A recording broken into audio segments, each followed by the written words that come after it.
ये जो meeting MC के पास रखी गई थी विधानसभा में मानपुर शिवाजी नगर 171 में, आपने देखा होगा कि काफ़ी टाइम से इलेक्शन हुआ, उसके बाद में बहुत सारे काम पेंडिंग हो गए थे और अभी नए नए सब बहुत सारे काम आए हुए हैं।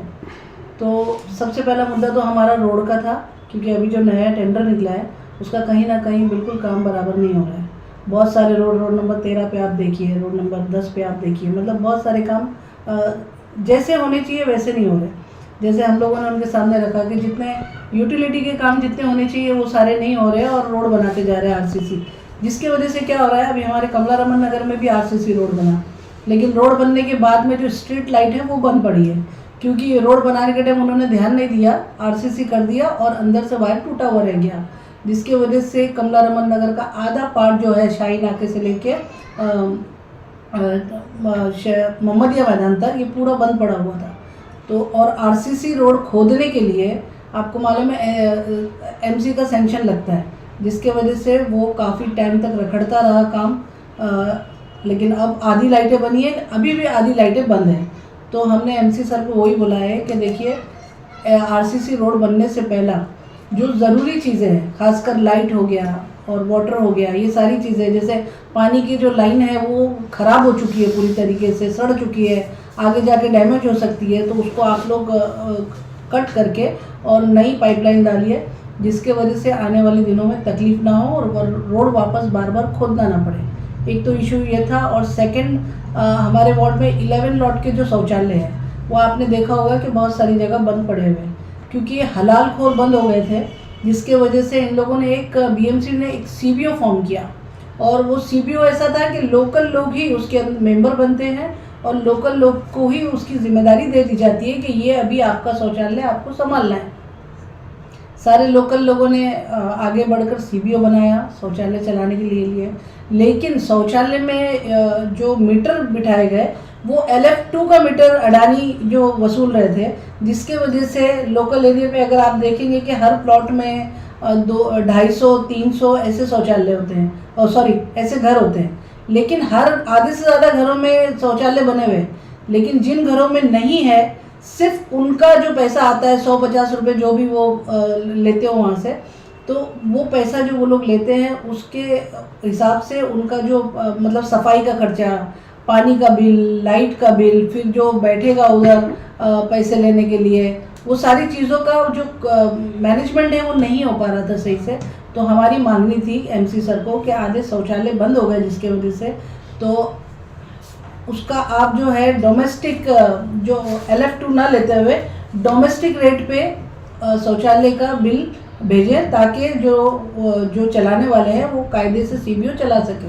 तो मुझे अच्छा लगा, और कमिश्नर साहब का थैंक्स भी बोलूँगी कि कमिश्नर साहब ने तुरंत अडानी में फ़ोन लगाया मेन, और उनको कहा है कि इसका डोमेस्टिक रेट ले लिया जाए, नहीं तो ये सारे शौचालय बनने के बाद भी बेकार हो जाएंगे।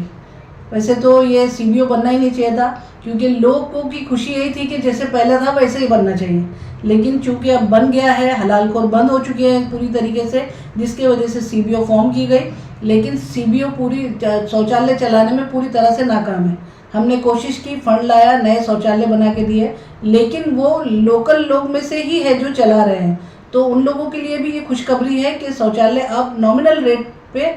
लाइट के वो चला सकेंगे और इनके मीटर नहीं काटे जाएंगे। बहुत सारी जगह के मीटर ही काट दिए गए क्योंकि वो बिल नहीं भर पाए, लेकिन अभी ये हम लोगों को इंशाल्लाह एरिया वालों को राहत मिलेगी कि शौचालय फिर से अच्छे से चालू हो जाएंगे सारे शौचालय। और इसके बाद में फिर ये आदर्श नगर नाले का मुद्दा था।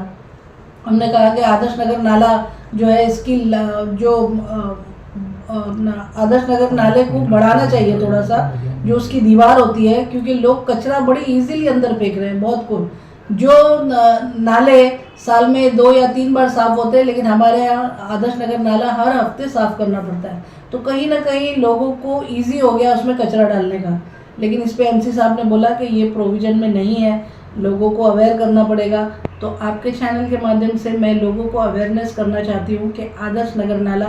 जो बारिश में पानी भर जाता है, आपके घर का पानी जाता है, वो पानी जाने के लिए उसमें आप कचरा मत डालिए। कचरा अगर आप डालेंगे अंदर तो उसके लिए बड़ी मशीन का इंतज़ाम और एक अलग डिपार्टमेंट लगता है। अगर आप बाहर फेंकते हैं या वो जो उठाने वाले नहीं आते तो आप मुझे बोलिए, बाहर अगर रखेंगे तो एटलीस्ट हम वो उठवा देंगे, लेकिन डायरेक्ट नाले में डालना वो उठाना ज़रा डिफ़िकल्ट हो जाता है। और ख़ासकर कारखानदार को मैं बोलना चाहती हूँ, जिनके कारखाने चल रहे हैं, जिसके चप्पल के हो गया, बैग का हो गया, उन लोग भी बहुत बड़ा बड़ा